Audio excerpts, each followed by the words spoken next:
Good afternoon. Thank you for joining us today. My name is Gabriella Fee, and I'll be your host and moderator for this conversation with Eric Puchner, author of the exceptional novel Dream State, which was a New York Times bestseller and 2025 Oprah's Book Club pick. I'm the inaugural Moser Family Writer-in-Residence in the Johns Hopkins Odyssey program and a graduate of the Writing Seminars MFA program here at Hopkins, where Eric is a beloved professor. I'm thrilled to be here with you all to celebrate Dream State. There's so much I admire about this novel. Its scope is sweeping, and yet its focus is deeply human. It's about friendship, marriage, grief, fundamental impermanence, our changing climate, and also, not insignificantly, about the agonies of norovirus. But beyond all the themes that Eric weaves so brilliantly through the text, what I admire most about this novel is the embodied sense I had when I finished it that I had encountered something real and true about being alive in the world. That in the span of a week of reading, I had actually lived the 50 years that Cece and Garrett and Charlie live in the shadow of the gorgeous and fragile Montana mountains. All their sorrow and joy was newly animated in me and made me more alive to the world, brought me back, in a way, to myself. This is the magic of a great book, and I'm so delighted to be here with Eric to talk about it with you all today. Eric Puchner is associate professor in the writing seminars here at Johns Hopkins. In addition to Dream State, he is the author of the novel Model Home, a finalist for the PEN/Faulkner Award and winner of a California Book Award, as well as two collections of short stories. His work has appeared in GQ, Granta, McSweeney's, and the Best American Short Stories, and he's received many honors, including a Wallace Stegner Fellowship, a National Endowment for the Arts grant, and an award in literature from the American Academy of Arts and Letters. Our conversation today will include two readings from Dream State, each of which will be followed by a series of questions from me. At that point, we'll have plenty of time for questions from the audience. Today's program is presented in partnership with the Moser Family Writing Series, which launched this fall. This new initiative represents a generous investment in creative expression and lifelong learning at Johns Hopkins, made possible by Elizabeth Moser, a 1966 graduate of the School of Arts and Sciences. The Moser Gift supports both a writer-in-residence program, which brings in writers like me to lead creative writing courses and literary excursions, and a tuition remission fund that makes these opportunities more accessible to the Hopkins alumni community. We're deeply grateful for Elizabeth's generosity and her commitment to lifelong learning and the arts. Finally, I'd like to remind those watching live that you can submit your questions using the chat feature below. We'll be monitoring throughout the program and we'll answer as many as we can during our Q&A segment. Without further ado, please join me in welcoming Professor Eric Puchner. Thank you so much for having me, and thank you for that lovely introduction, Gabriella. You did such a wonderful job describing the novel and its themes. I don't feel like I need to say much about it, but thank you. It's a real pleasure to be here. Thank you. It's so good to be here with you. Well, I really enjoyed your interview with Oprah Winfrey for her book club. And in that interview, she opened by asking you to set the stage for us a little bit. So I'm going to begin with the same question. For a reader who hasn't yet had the chance to pick up their copy of Dream State, how would you describe this novel? Yeah, it's such a tricky question because really, a novel is about the experience of reading it. It's about the emotional and aesthetic experience of reading the book. So it's hard. There's something ineffable about trying to describe what a novel is actually about. But you did a good job of sort of laying the groundwork. It's a novel that centers around a beloved lake house in northwestern Montana, and it spans 50 years in the lives of three friends, two men who've been best friends since college and have become a little bit estranged, and the woman they both love. And it traces how a stunning betrayal goes on to haunt all three of their lives and the lives of their children. So it's about a lot of things. It's about time. It's about the trap door of regret. It's about the end of summers as we know it. and It's also about the lives that we've sort of chosen not to lead and about what we do with the mistakes, both the individual mistakes that we make, but also the collective mistakes we make as a generation, and how the preceding generations go on to inherit those mistakes. The generations beyond that generation end up inheriting those mistakes. Well, it's a gorgeous book, and I hope those of you who haven't read it will go do so. And I know, Eric, you have a passage for us that you're going to sort of kick us off with. Yeah, I thought I would read something from chapter 3 towards the beginning of the book, partly because it requires almost no information to understand it. It's a passage that is about Cece's backstory. Cece is one of the three principal characters in the book. Cece has come out to this house in northwestern Montana in a town that I call Salish, but is loosely based on Big Fork, Montana. And she's come out to this house on Salish Lake, which is loosely based on Flathead Lake in northwestern Montana. She's come out a month early to prepare for a wedding to Charlie. And things get complicated because Charlie's best friend from college, Garrett, who lives in Montana, he's had kind of a rough go of things after college, ends up befriending her, and things start to get a little bit weird. This actually is about Cece's mother's death and the grief that she feels towards because of that, and a grief that she's never really gotten over, even though this happened when she was a teenager. So I'll just jump right in. By the time it occurred to Cece that her mother was dying, she was dead. Even then, it seemed like possibly a mistake, like there was no way in hell her mother would have agreed to it. Cece hunched through the memorial service, unable to speak or move or smile. People hugged her one after another, a series of random blows. At the National Cemetery, she stood on the perfect lawn, rolling down to a smudge of ocean in the distance. The tombstones, a run of dominoes waiting to be tipped, feeling like she'd been beamed to an alien planet. She could not fathom her own fingers. It was a military burial with guards of honor and a flag-folding ceremony and a lone bugler playing taps. The long, sorrowful notes floated over the cemetery, turning everything into the tragic plot point in a movie. The gravesites and their wilting flowers, the guards of honor frozen like statues, the hole in the ground where her mother would be lowered and transformed into a skeleton. Such was the grace and beauty of the buglers playing that Cece, returning to earth for a moment, couldn't help being moved. It seemed to give form to the precious void inside her. Then the bugler stopped in mid-note, as if he'd forgotten what song he was performing. He turned red with embarrassment. Finally, he took the bugle from his lips and shook it, and it played the lost note for a second, as if possessed by a ghost. It wasn't a real instrument at all, Cece realized, but a stereo made to look like one. The thing had run out of charge. A couple of the mourners giggled. Cece glanced behind her, startled. Later, in the middle of the eulogy, the bugle began playing again from its case. Strangeness and sorrow, strangeness and sorrow. Cece went back to school, amazed that her life still existed. My mother is dead, she told herself, over and over, not immune to its dramatic value. It was precisely this sense of being in a play or a movie that made her death feel temporary. At any minute, the play would end and her mother would be alive again, taking her to the beach like she used to every weekend. Cece would massage her head while they watched stupid shows together, dizzy with the smell of sweat and jojoba oil. That smell. When Cece was little, she used to suck on her mother's hair, put strands of it in her mouth. Cece missed her so much it howled through her like a wind. She stopped eating. On the soccer field, she stood there shivering, staring at the grass. Her friends, understanding at first, eventually gave up on her, stopped asking her to parties in the Galleria, to bonfires at the beach. When her mother wasn't home, Cece sometimes sneaked into his room and stripped the mattress, gazing at the orphaned sweat stain, pale as a shadow, where her mother used to sleep. Once the phone rang and Cece picked it up. Her mother's hair salon, asking to confirm an appointment. She died, Cece said, perhaps too softly to be heard, because the woman on the phone said, I believe so, yes, a coloring. Missed the last one, so wanted to confirm. The next day, Cece drove to the hair salon and showed up for the appointment. The hairdresser didn't question who she was. He led her to a chair, then grabbed a book of color swatches and handed it to her. Cece flipped through the book, a rainbow of tiny rabbit's feet, and found one that matched her mother's hair. She smelled the swatch, but of course it smelled like nothing.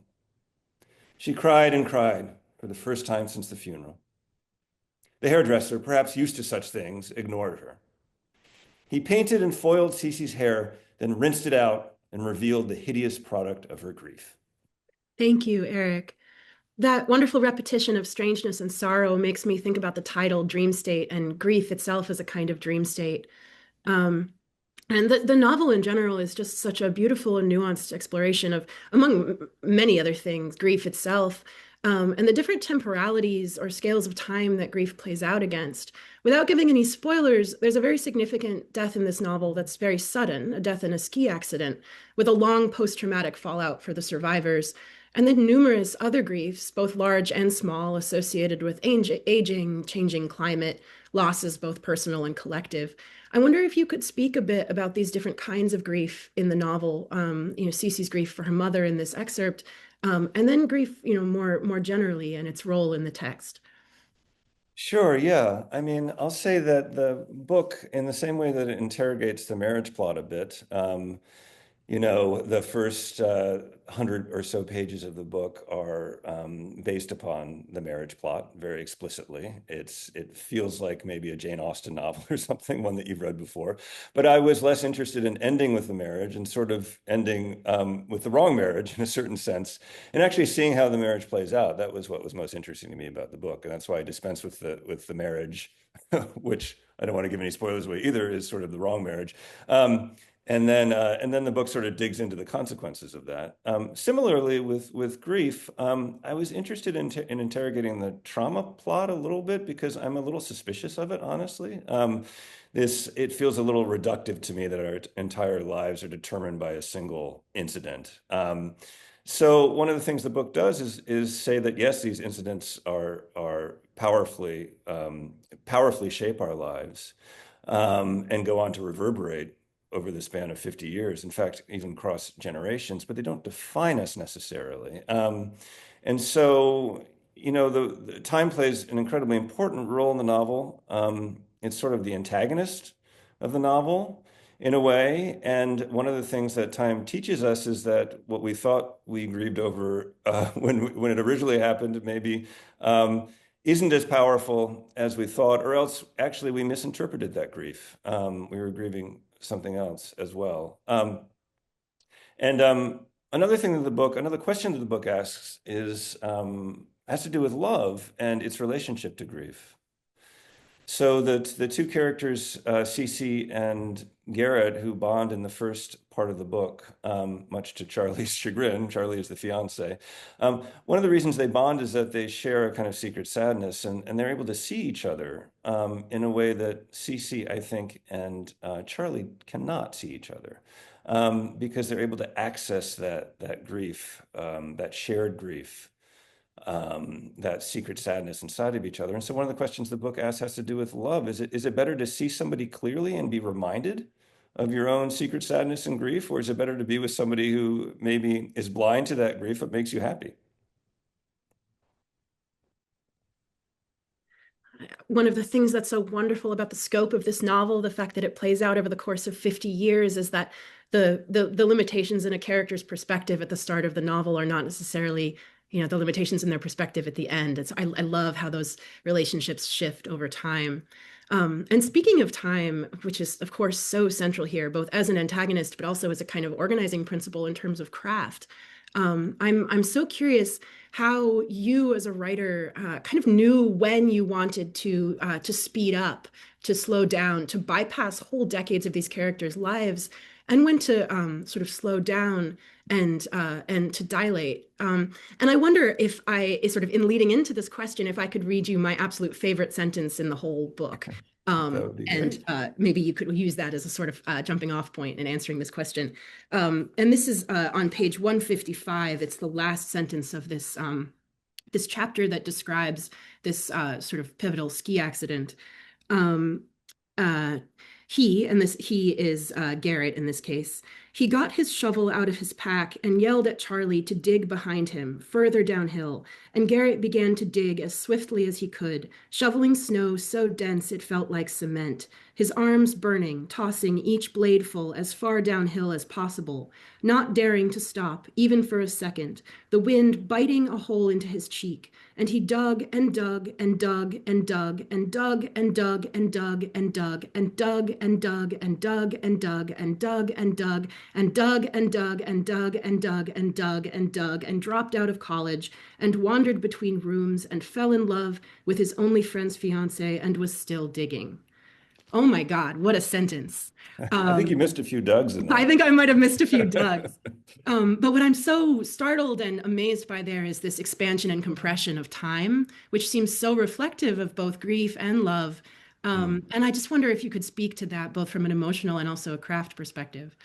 Yeah, thank you for sort of pinpointing that sentence, identifying it as one of your favorites. It's one of my favorites too. There are a couple moments in the book where where a single time, sort of like a great amount of time elapses in a single sentence. There's a chapter later in the book. The book goes on to sort of trace the fallout of this sort of like betrayal that happens between Cece and Garrett and Charlie, and it traces the fallout with their own children, Lana and Jasper. And there's a scene between Lana and Jasper, a chapter in which they actually age. It's sort of, rather than a coming of age chapter, it's sort of an age comes for you chapter in which she's not even aware of how much time is elapsing, and sometimes within a single sentence, like, I jump a few years. Um, and um, yeah, it was important for me.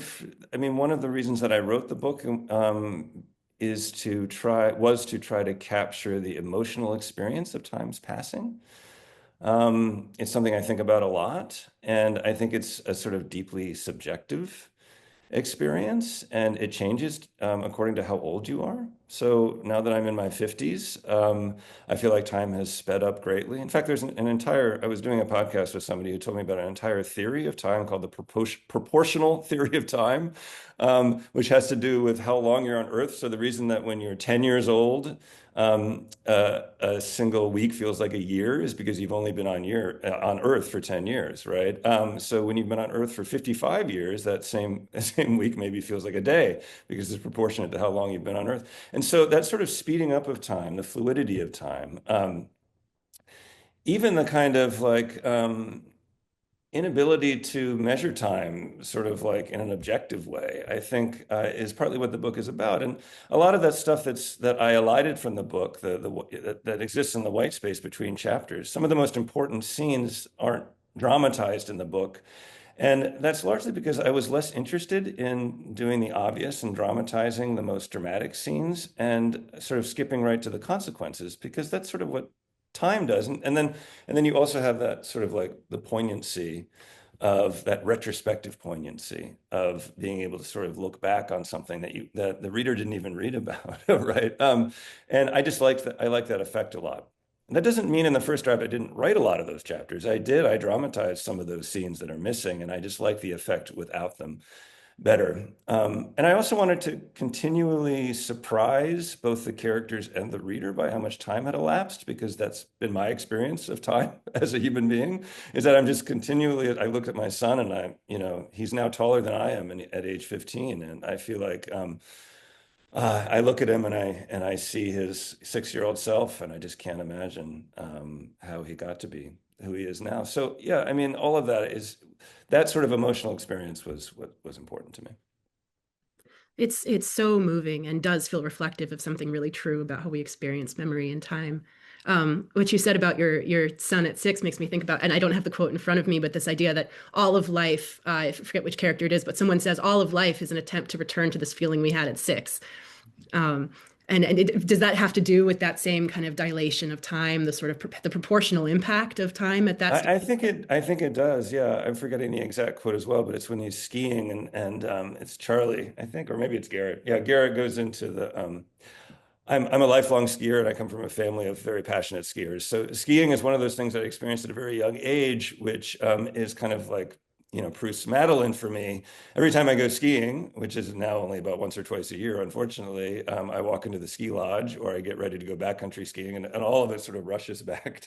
And that's sort of like you're able to access. It's like time travel. You're able to access the past in this really incredibly immediate way. And there's a lot in the book. I mean, part of the meaning of the title dream state just has to do with, as you get older, there is that sense of that sort of flattening of time where you're living alongside your memories, in this way. That's just really interesting to me. And there's a lot of sort of like representation of that idea in the book. Photography plays a huge role in the book. There's something like, to me, photography is like the most poignant human invention because you're trying to freeze time, right, and make it permanent at the same time that a photograph reminds you that it's not permanent, right? So it's sort of like it's what novels try to do, right? Is to sort of like celebrate the evanescence of life, but also get at the inherent sadness, sorrow of the fact that life is evanescent, right? So, yeah.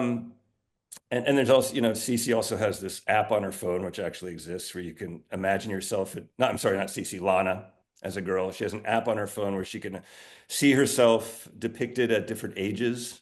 And she imagines that her like 80-year-old self is there wandering around the world. And she's really interested in the app. She's always looking at herself at different ages. And that's sort of that kind of like dreamy flattening of time where everything is sort of simultaneous was one of the emotional effects that I was hoping to achieve in the book as well. Yeah, that was activated in so many moments, in so many Oh, thank ways. you. Well, I think it's time to move on to our second excerpt.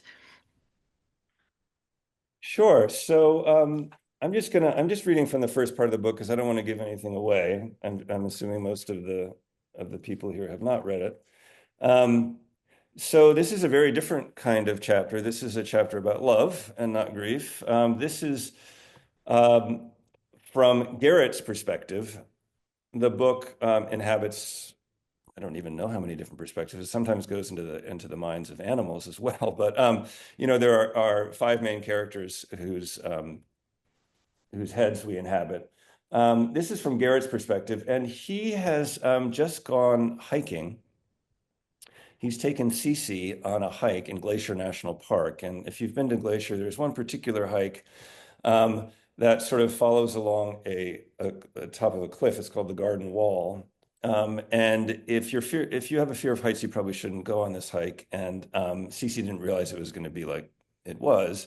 And she panics up there, and Garrett has to get her down. And so they end up sort of holding hands, not because they want to hold hands, but because they have to. And so this is after that. And Cece is so upset that Garrett took her on this hike that she calls him a really nasty name.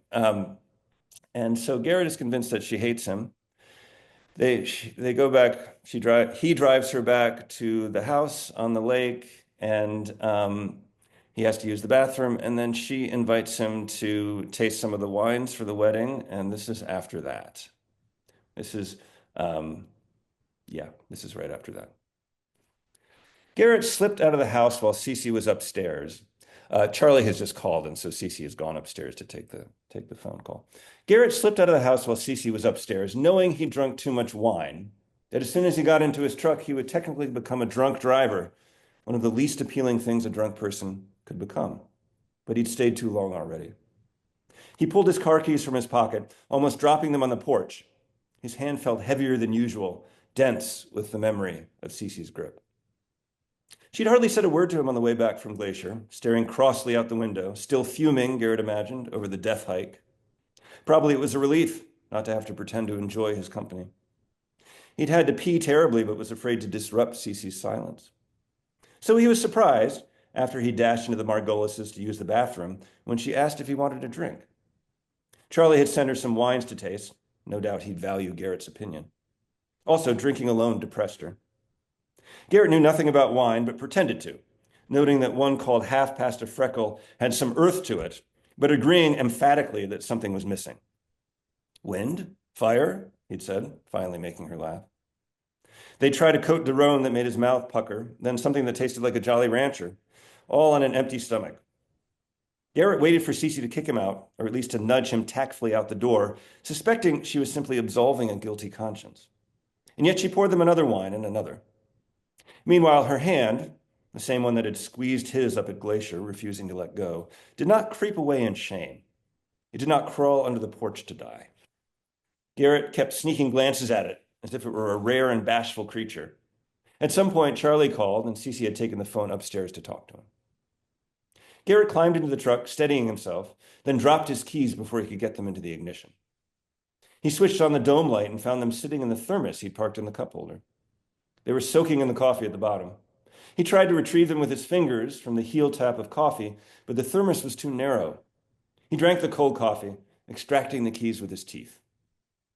When he glanced up again through the windshield, Cece had reappeared downstairs. She searched the living room, then stuck her head into the kitchen. How wonderful this was, to be looked for. He was invisible. He could spy on her from his vehicle. Then she opened the front door and went out to the porch and saw him because, of course, he wasn't invisible. He was sitting in a truck with the dome light on. For no earthly reason, Cece pretended not to notice him and then picked up the binoculars from the table and pointed them in his direction, jumping back as though she'd seen a bear. A dopey thing, a joke, and yet all was lost. It was like a compass finding north, a happiness as pure and sudden as that. She even looked different, new and strange and somehow in focus. The wild shrub of hair, the slanty jack-o'-lantern eyebrows, the dimple in her chin that looked like a poke. None of these features was particularly attractive. On their own, in fact, they were sort of funny looking. But put together, they were beautiful, heart-walloping, a face he'd missed his whole life without knowing it. Cece, who lowered the binoculars, stared at him in concern. Garrett realized he still had the keys in his teeth. He dropped them in his lap like a golden retriever. I have to go, he shouted, essentially to himself. He had some trouble hand-eyeing the key into its slot. Then he switched off the dome light and reversed down the driveway and backed into a corner of the fence, which made a sound like a firecracker. Garrett sped off in his truck, then slowed once he realized how fast he was going. The empty road seemed to dangle in front of him. Good God, what had he done? The moon, that lighthouse in the sky, guided him home. I'm sorry, he said to Charlie in his head, because he damaged something and couldn't remember feeling so happy. Beautiful. Thank you. One of the many things about this excerpt that's so wonderful is how closely connected the sort of the pleasures and the sorrows or the potential harms of life are, right? Mm. And it makes me think about this. I mean, how present Charlie and Garrett's friendship is in every moment of the text, even one in which they're not both sort of in the scene. And how really like it, to some extent, even though they are constantly orbiting each other in a state of sort of love and anger, their respective happinesses often kind of come at each other's expense. And I wonder if you could speak a little bit about this friendship which is so fierce, but so often kind of put in jeopardy. And then whether perhaps you could speak about maybe in particular friendship between men in this novel. Sure, Yeah, sure. thank you. Yeah, great question. These are such good questions. Yeah, I wanted to write a novel about male friendship over time, over a long period of time, because I just hadn't read very many books that are centered on male friendship. There are so many just terrific books centered on female friendship. I mean, the Elena Ferrante books, for example, her Neapolitan Quartet. Those books are so wonderful. But I know they exist, and I've had many people tell me they exist and giving me particular names. Just I hadn't read one. Crossing to Safety is a Wallace Stegner book that pops into mind, but there's just not very many books about a lifetime friendship between men. And I mean, male friendship is so tricky, and it's such a sort of fascinating beast. And I feel like I wanted to try to do it justice, but I also wanted to put it to the test. So I came up with like sort of the worst portrayal I could think of, and then wanted to see if what it would look like for a male friendship to survive that betrayal. Was what compelled me. I was interested in that question, and that's what the book goes on to try to answer. I feel like there's a particular section in the book. They meet, Charlie and Garrett meet when they're in college, and I I had a great fun writing that particular chapter. It's a long chapter that covers like several years in their life in college, and then culminates in that sentence that you read with the skiing death. Um, but there's something about meeting other when you're a man and you go to college, a young man, and you meet other men in your dorm. And there's something kind of romantic about it, and I don't mean literally romantic, but you're trying to impress each other. There's sort of some wooing that's involved. There's a courtship, and I really wanted to capture that sort of sense. So at the beginning of that chapter, Charlie, who really wants to impress and befriend Garrett because he's impressed by his intellect, does something funny, which is he pretends to slip on the ice so that Garrett will have to help him back up, and it's something that you don't usually think about two straight men doing. But I was interested in just sort of like exploring that aspect of the sort of the beginning, the honeymoon years of male friendship, and what that might actually look like. And they have a really hard time sort of like telling each other that they love each other. It's just something that straight men in particular, I think, have a difficult time doing. So there's a section where where Charlie thinks about that. I think that's from Charlie's perspective. And he's thinking about how it's the way that you do that is that you insult each other.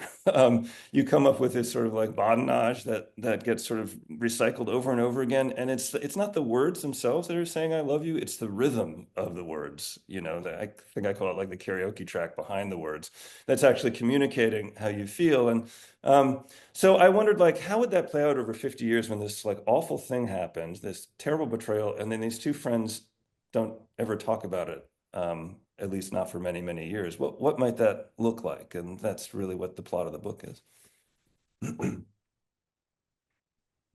Part of what's so wonderful about that friendship playing out over time is how the characters really, Charlie and Garrett really surprise each other in it. And they kind of both exceed and disappoint their expectations for themselves and each other in various moments.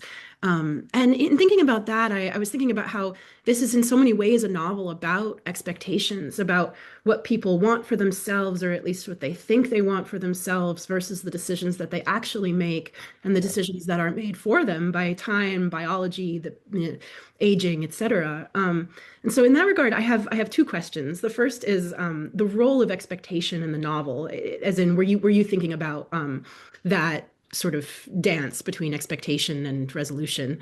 And second, did any of your characters do anything in the novel that you didn't expect? What surprised you about them as you were writing?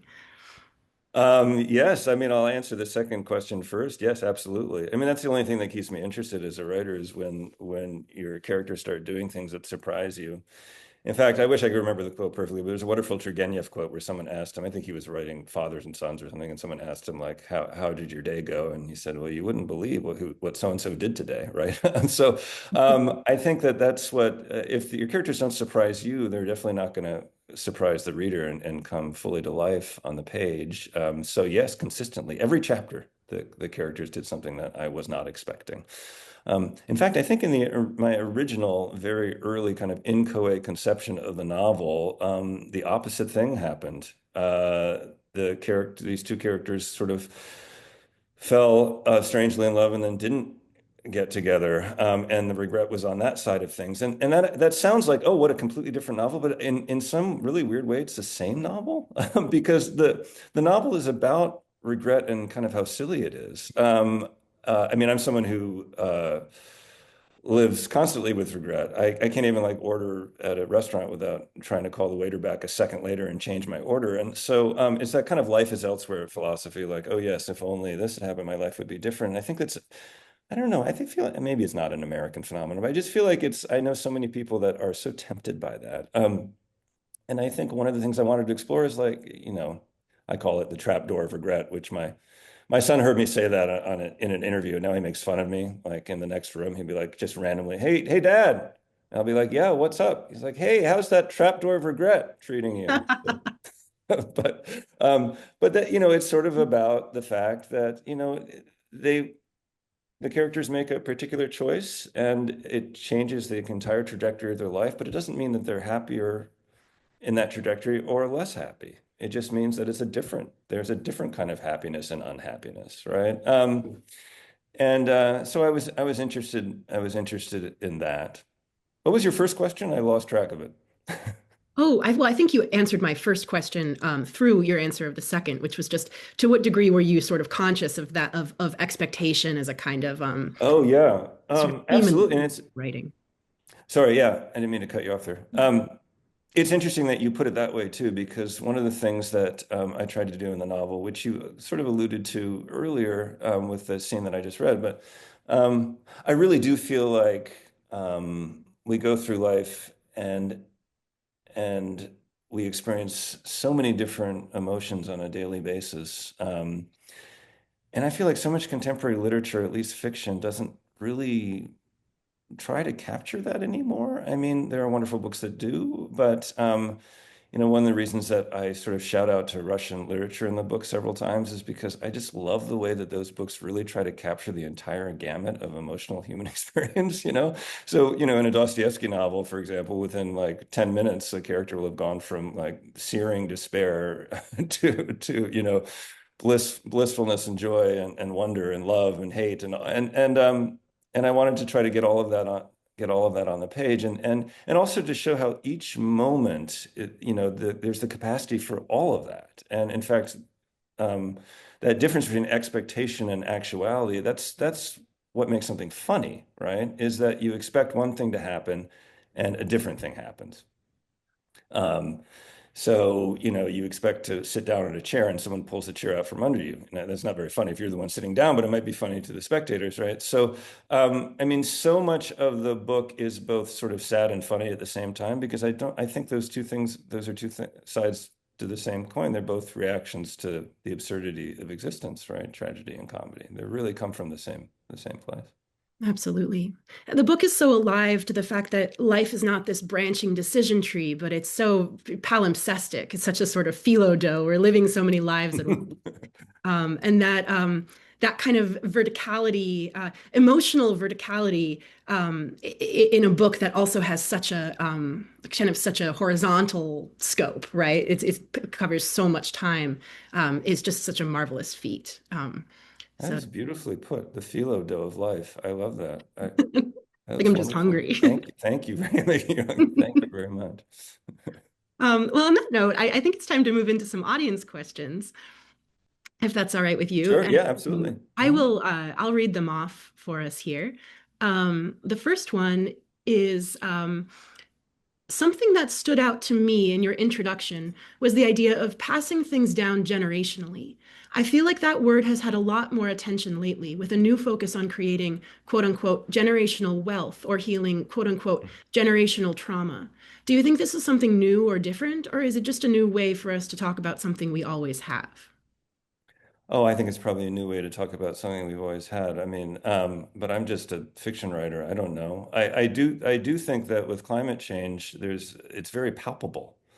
For the first time, I look at my kids, there's some Generation Zers, right, in the book. And the book is focused on the three main characters who are Generation Xers, which is my generation, and I feel like we have really screwed up the world. I mean, we knew that climate change existed, and we didn't try to fix it. And greed triumphs over the earth. And so, I mean, one of the things that the book is about, and ideally, it's sort of in the background. It isn't didactic. But it's about this, I mean, call it generational trauma, call it whatever you want, but the fact that we are passing down an earth that is, warming incredibly quickly, and devastatingly, and saying, here, you deal with it, right? So I think in that way, it's become much more palpable. Yeah. The next person has asked, interesting idea of skipping right to the consequences. And this is when we were talking about the kind of what was written and then sort of omitted. Makes me think about the classic mantra, show, don't tell. Are there any other rules or practices you try to keep in mind while writing, or any you have chosen to ignore or intentionally break? And I That's a think really this is good this is question. an I like interesting that question, question. especially because you're a teacher, you're a professor. Yeah, yeah. I mean, I don't really say show don't tell in my classes because sometimes you have to tell. You have to show and tell. If you're just showing, that's a problem. And if you're just telling, that's a problem, right? You need a mixture of the two. And in this particular case, I was showing those scenes. I decided to get rid of them. And I consciously actually tried to tell a little bit more in this book. I tried to make the book, I like the way that you were putting it, Gabriella, but I tried to make it a little bit more vertical, than I usually do, so that there's a deeper level of interiority in the book. And I think, that's not for everybody. Some people just find that boring, right? But so yeah, in terms of things that I learned when I was a young aspiring writer from my professors, that I have maybe become a little bit more ambivalent about, let's say. One of the things is that, people used to say, oh, you're supposed to write a first draft really quickly, as fast as you can. And I think that works for some people, but it certainly doesn't work for me. And in fact, I'm often telling my own students to slow down because their sentences aren't quite good enough. You know, I mean, sentences to me are the most important aspect of writing. They're the thing that brings me the most joy. To try to say something in a way that you feel like it's never been said before, is just an incredible feeling. And it's really what drives me as a writer. I'm really driven by the sentence level, more than anything else. And you're not going to get those sentences if you're writing quickly. I actually don't think that's great advice. It's certainly not good advice for me. Um, yeah. And oh, and another one that I've become very suspicious of actually was that when I was in writing workshops were actually kind of a young phenomenon when I was in college, right? And I had some wonderful teachers, but they would often say the same thing to me, which is the sort of famous workshop mantra was write as if everyone you know is dead. And in fact, Catherine Noel, my wife, who's a wonderful writer, had that on her computer for a while, and I would walk by, I was like, including me? Um, but I've become increasingly very suspicious of that. I don't. I mean, I actually don't think it's possible to do no harm at all as a writer because people are always going to be offended by something, and it's never the thing that you expect. But I think you should try to, you know. I don't think that old model of like, well, the artist is a sort of different species and they have a different sort of moral compass where they can, that's we've seen through that. That's silly, right? And what really changed my mind is I wrote actually a nonfiction piece, a memoir about my father, and it was a very honest look at my father. And my brother was really upset with me and didn't speak to me for years. And everything I said in there was true, but he just had a completely different experience with my dad because he was 10 years older than me. And I don't think it was worth that interpersonal damage. Yeah. Someone here is curious about the balance of reality and surreality in the book. Hmm. He asks, while there are many indulgences into dreamlike states, the novel in my reading stays very close to the reality it establishes. How was that balance struck? Was it important to stay grounded in reality, given the latter half of the novel taking place in a near future? Yeah, it was really important. Thank you. Yeah, I like surrealism, and I certainly read it. But the books that move me the most are books that are psychological pieces of psychological realism that defamiliarize the world. That just has always moved me the most. So you're reading about the world, you're convinced this is the real world, and yet you are able to see it afresh, like in a new way. And so that's always been sort of what I've wanted to do, with my own fiction. Thank you. This next person says, I reread Model Home after having read Dream State, and it struck me that in each book, the characters struggle so much with the problem of finding real intimacy, of being truly known by somebody else. Is it fair to say that this problem, the problem of trying to escape one's own lonely interiority, is an abiding interest of yours? Gosh, it's an abiding interest of mine. That's a good question. Yeah. It's like that Ian Forrester mantra, only connect, Yeah, right? yeah. Yeah, of course. I mean, I feel like that's what all novels are about, right? Thank you for going back and rereading Model Home. That's nice of you. Yeah, yes. I mean, I was thinking about this yesterday, in fact. And I'm working on a new novel, but also I was thinking about the next novel I was going to write, which never happens to me. This is a late life phenomenon where I'm thinking two novels in advance. But I was wanting to write about young love, and I was thinking about that moment, which is sort of the first moment in every person's life when you are convinced that the other person feels the same way that you do, when you're both so madly in love with each other that you can't speak, and you're convinced that person feels like I feel right now. It's such a rare feeling, and that's the only time really that you can be certain, I think, right? Is in that moment, and I'm sure many people would argue you can't really be 100% certain. Um, but yeah, I mean that idea that you actually can connect with somebody and know exactly what they're thinking. I mean, it's kind of a fantasy, isn't it? But a necessary one. Yeah. Someone here asks, Could you share about the bookends of your process? How do you begin writing? How do you know when a piece is finished? And then this person has also asked, when you start a new novel or story, what is your process? Do you handwrite first, brainstorm ideas, etc.? So this question is sort of process in general. Yeah, good question. I never know when something is finished, and I don't even know when it's begun, honestly. If I have an abiding interest in it and I keep returning to it, then I think, oh, I'm working on something. I used to write mostly short stories, and being a novelist is sort of, I wrote Model Home, and then I wrote another story collection, but I was just talking to my agent a couple of days ago, and I'm really thinking of myself as a novelist now. Maybe you need to write two novels before you give yourself the permission to actually feel like you can do this thing. But it's very, very hard to know whether the novel you're writing is the novel that you're supposed to be writing.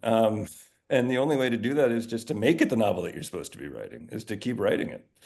I mean, writing a novel is like having religious faith or something. I mean, you have to have this faith that you're going to spend years, and I mean years and years on something.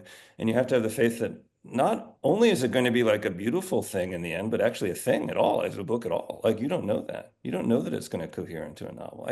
I think I've learned that the more I work on something, I have the ability, even if it's not a very good first draft, to turn something into a novel, And that's what's so scary is that you're going to work for years and years and not have anything. Um, but so I've gotten more comfortable with that, but I never know if I'm finished with something. It's really just when you get so sick of something you can't look at it anymore. And you show it to 100 people and you've gotten lots of feedback. You never write the novel that was in your head, that platonic ideal of the novel that was in your head. You never get there. You probably don't even get close, but you get as close as you can, and then you give up. Right? I think that's what the process is. Yeah. Connecting back to that question of expectation, but the sort of Right, inbuilt exactly. disappointment of expectations that Exactly. life consists of. This next question loops us back to the question of the topic of climate change. This person asks, I thought your discussion of the result of climate change was quite vivid. I wonder if you have read To Paradise by Hanya Yanagihara and her chapter about the state of the climate in New York in 2093, which is far more dystopian. Do you think we're headed there? I haven't read that, but I'll say this. I mean, when I was writing the book, I sort of resisted having it go into the future, but I also knew that I wanted it to because I wanted it to cover 50 years. And it's really a book that moves from a kind of paradise. I mean, if you start looking for it, you see sort of like Edenic symbols all over the book, right? There's apple trees in the backyard in the orchard, and I don't want to say where it ends, right? Um, But while I was writing the book, one of the reasons I wanted to write about this place was because I love it so much. But the book is also kind of an elegy because the place has changed so much in the last like 7 years, I would say, in particular. Sometimes we go out there every summer. I should have prefaced this by explaining that this is a place I've been going to for 25 years every summer with my wife and my kids now. It's been in my wife's family for many years. Her great grandfather was a Lithuanian immigrant who came over to Montana, settled in Montana, had absolutely no money whatsoever, but lived in a packing crate for a while and survived because the trains would come through and throw coal to him, and he kept himself alive that way. But then he ended up becoming kind of a dry goods salesman and a self-made middle class man, and he built this house on Flathead Lake. And so we've been going there for many, many years. And one of the things that's happened is that in the past, say, like 7 years, like we get so excited to go be there, and we get out there and we can't go outside for 3 or 4 days because the wildfire smoke is so bad. I've watched the lake retreat from the dock. You used to be able to dive off of the dock, and now you certainly don't want to dive off the dock. Even you jump in and you hit the bottom. And it's getting hotter and hotter. I've seen the glaciers melt. They're almost gone. In Glacier National Park, there used to be over 100, and I forget how many there are left, but under 20. So yeah, I mean, it's just very palpable. I had to go back and actually make things worse in the book as I was writing it because things were getting more dire than I thought they would get. I mean, it was just getting hotter than I expected, and the wildfire smoke was getting worse. So here we are. Yeah. I hope not, but. Yeah. Our last audience question is, how did you know you wanted to be a writer? How old were you? Was there something, someone, or an event that sparked your interest in writing? And then there's a part two to that question, which is, what are your thoughts on self-publishing? Hmm. I have no thoughts on self-publishing at all, really. I mean, I think if you write a great book and you want people to read it and you're having trouble with the traditional gatekeepers, I don't see why not. Yeah, I really have no thoughts about it. I think that one thing that I tell my students is that it's very hard to find an audience when you self-publish. You know, those gatekeepers exist for a reason. They have an entire sort of like, publicity team um, and also people respect those gatekeepers. So yeah. But if you're writing because you love to write and the size of an audience isn't as important to you, then, one of the sort of thought experiment, I just wrote an essay. Um, that I published in the Swanee Review. And one of the thought experiments in the essay was like, if there was a sort of like a Snapchat for writers where you wrote a sentence and then it just evaporated forever as soon as you perfected it, would you still write? And, I say yes, because that's really what gives me the most pleasure is writing the sentence. It's not having it read. I mean, I love having the sentences read too. That's part of it. But first and foremost, it's the writing of the sentence. So, I'm sorry, what was the part of the first question again? The first part of the question, I'm just spinning out on this thought experiment and thinking, what would poets do? Where does the line go? Right, yeah. You know, Well, isn't the that what poets already do? the first part of this question is, how did you know you wanted to be a writer? How old were you? Was there something, someone, or an event that sparked your interest in writing? Yeah, I mean, I sort of always wanted to be a writer. It's a weird thing. I just fell in love with books. I think it was partly just a generational thing. Like we all read, you know. Actually, I didn't come from a literary household, but I just fell in love with reading. And there were a couple of sort of like seminal moments for me. One was my brother, who's 10 years older than me. I think I was like 10 or something. He got the collected stories of Ray Bradbury. And it was this huge, I mean, Bradbury has tons of stories. It was huge. And there was a giant picture of him on the back. This was like in the late 70s. And they used to do that. They'd have like the entire author, standing there on the back, and it would be the entire back cover. And so I read that collection like repeatedly over and over again, actually, every story. And I had never thought about authorship before then. Like I had never really thought about, oh yeah, like somebody actually sits down and writes all those sentences. But I kept looking at Ray Bradbury's picture on the back, thinking like this person, this human being wrote each of these words and created these stories. And I suddenly became very fascinated by that. Yeah. And then I wrote a lot of bad poetry as a kid and even into college. I thought I wanted to be a poet for a while. And then my advisor took me aside and sort of gave me a big stack of short story collections. I think tacitly tried to tell me I should try a different genre. So, and that was that. I loved all those story collections I read. Yeah. Thank you so much.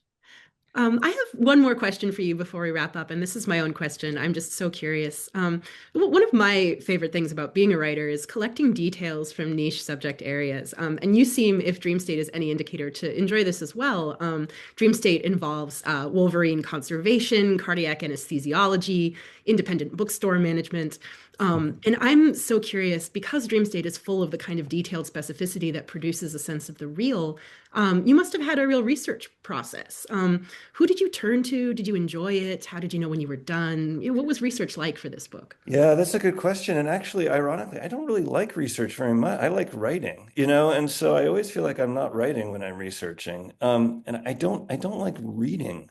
I do tons of it because you have to, but I don't like reading as research, but I do like talking to people. And that's the best kind of research anyway. And so, I know somebody who's a cardiac anesthesiologist. I'm quite good friends with him. So I kept texting this poor guy when he was like, he's a cardiac anesthesiologist. So he was in the ER and he's like, I'm doing a triple bypass.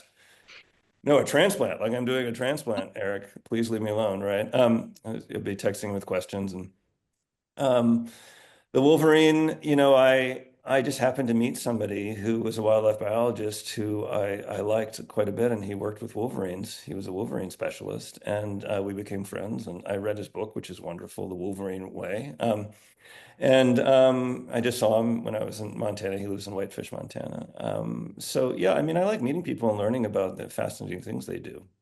So that's really all it's about. Right now, I'm writing a historical novel, which I've never written before, tried to write, and I'm finding that aspect difficult. You know, you write a metaphor about roller skating, and you're like, did roller skating even exist in 1880?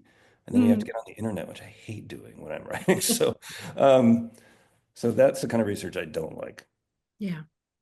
And that's a great teaser because that's the other thing I was going to ask you is what are you up to now? So, historical novel in the works.